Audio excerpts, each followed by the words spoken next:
अस्सलाम वालेकुम रहमतुल्लाहि व बरकातुहू। उम्मीद है कि आप हजरात खैर व आफियत से होंगे।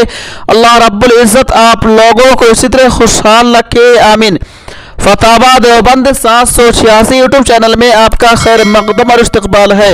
मेरे दोस्तों, क्या फजर की सुन्नत पढ़ करके सोना सुन्नत है? क्योंकि एक साहब का कहना है कि हदीस में है कि फजर की सुन्नत पढ़ करके सोना सुन्नत है। क्या ये बात सही है?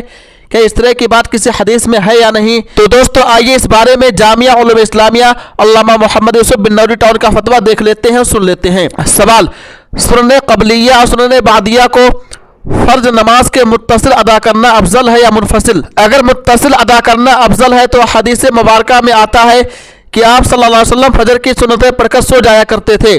इस हदीस का क्या जवाब होगा? जवाब, सुन्नतों और फर्ज के दरमियान ज्यादा फासला न करना अफजल है। नमाज से पहले भी सुन्नत मुअक्कदा अदा करके नमाज के मुनाफी अमल किए बगैर फर्ज अदा करना अफजल है। और जिन नमाजों के बाद सुन्नत मुअक्कदा हैं उनमें भी मुख्तसर अस्कार करके सुन्नत अदा करना अफजल है।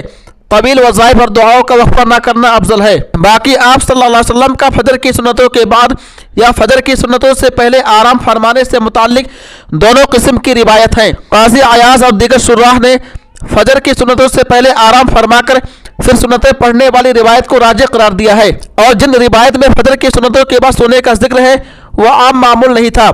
बसा औकात रात भर नमाजें पढ़ने की वजह से कुछ देर इस्तिराहत फरमा लिया करते थे। बाशुर्राह ने यह तौजीह की है कि चूंकि आप सल्लल्लाहु अलैहि वसल्लम रात का अक्सर तहज्जुद और नवाफिल में मशगूल रहते थे तो फजर का वक्त दाखिल होने के बाद सुन्नत पढ़ लेने के बाद कभी इस्तिराहत की गरज से दाएं करवट पर लेट जाते थे। अगर किसी शख्स का इसी तरह मामूल हो तो अभी इत्तिबाए सुन्नत की नियत से ऐसा कर ले तो सवाब की उम्मीद है। लेकिन फजर की सुन्नतों के बाद सोने को लाजिम समझना या रात भर सोते रहना और फजर की सुन्नत के बाद दोबारा सो जाना या घर में सुन्नतें पढ़ लेना और मस्जिद में आकर सो जाना और उसे जरूरी समझना दुरुस्त नहीं है। नीस फ़ुक़हा हनाफ से फजर की सुन्नतों के वक्त के मुतालिक दो कौल हैं। एक यह कि उजाले में पढ़ी जाए यानी फजर नमाज से कुछ पहले, दूसरा यह कि सुबह सादिक के बाद पहले वक्त में पढ़ी जाए। अल बहरुर राइक में दूसरे कौल को मसनून कहा गया है। इस लिहाज से फजर की सुन्नतों और फर्ज में इन्फिसाल से कोई हर्ज नहीं। फ़क़त वल्लाहु आलम। दारुल इफ्ता जामिया उलूम इस्लामिया अल्लामा मोहम्मद यूसुफ बिन नौरी टाउन।